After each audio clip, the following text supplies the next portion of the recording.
സമരത്തിന് പിന്നാലെ പുതിയ ദൌത്യവുമായി CJP. സർക്കാർ സ്കൂളുകളിൽ സോഷ്യൽ ഓഡിറ്റിംഗ് നടത്തും. ഗ്രാമീണ സ്കൂളുകളുടെ ദുരവസ്ഥ സമൂഹ മാധ്യമങ്ങളിൽ പങ്കുവയ്ക്കാനും ആഹ്വാനം. സ്കൂളുകളുടെ നിലവാരം ഉയർത്തുക എന്നതാകണം ഈ വർഷത്തെ സ്വാതന്ത്ര്യദിന പ്രമേയമെന്നും അഭിജിത് ദീപ് കെ. ആദിൽ പാലോട് ചേരുന്നു. ആദിൽ, CJP അങ്ങനെ അടുത്ത ദൌത്യത്തിലേക്ക് കടക്കുകയാണ്. സൗകര്യങ്ങളില്ലാത്ത ദുരവസ്ഥ നേരിടുന്ന ഗ്രാമീണ പ്രദേശങ്ങളിലെ സ്കൂളുകൾ അടക്കം മെച്ചപ്പെടുത്തണമെന്നുള്ള ആവശ്യവുമായി അവർ രംഗത്തെത്തുകയാണ്. എന്താണ് അവരുടെ പ്ലാൻ?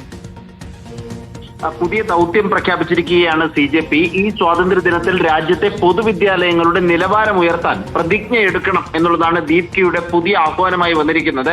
അതിന്റെ ഭാഗമായി സ്കൂളുകളുടെ, പ്രത്യേകിച്ച് ഗ്രാമീണ സ്കൂളുകളുടെ ദുരവസ്ഥ, അടിസ്ഥാന സൗകര്യങ്ങളിലെ ദൗർലഭ്യത, ഇതൊക്കെ സോഷ്യൽ ഓഡിറ്റിങ്ങിന് വിധേയമാക്കണം എന്നുള്ളതാണ്.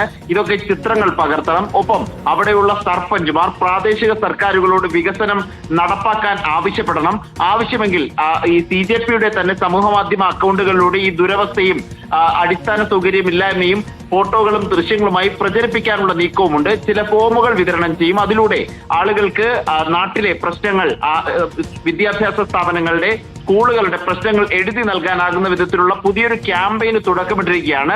അത് രാജ്യത്തെല്ലായിടത്തുമുള്ള ഗ്രാമീണ സ്കൂളുകളുടെ നിലവാരം ഉയർത്തുക എന്ന മുദ്രാവാക്യത്തിൽ, പ്രമേയത്തിലാണ് പുതിയ ദൗത്യം പ്രഖ്യാപിച്ചിരിക്കുന്നത്. അഭിജിത് ദീപ് കെ 80 വർഷം 80ാം വാർഷികമാണ് സ്വാതന്ത്ര്യദിനമായി ആഘോഷിക്കുന്നത്.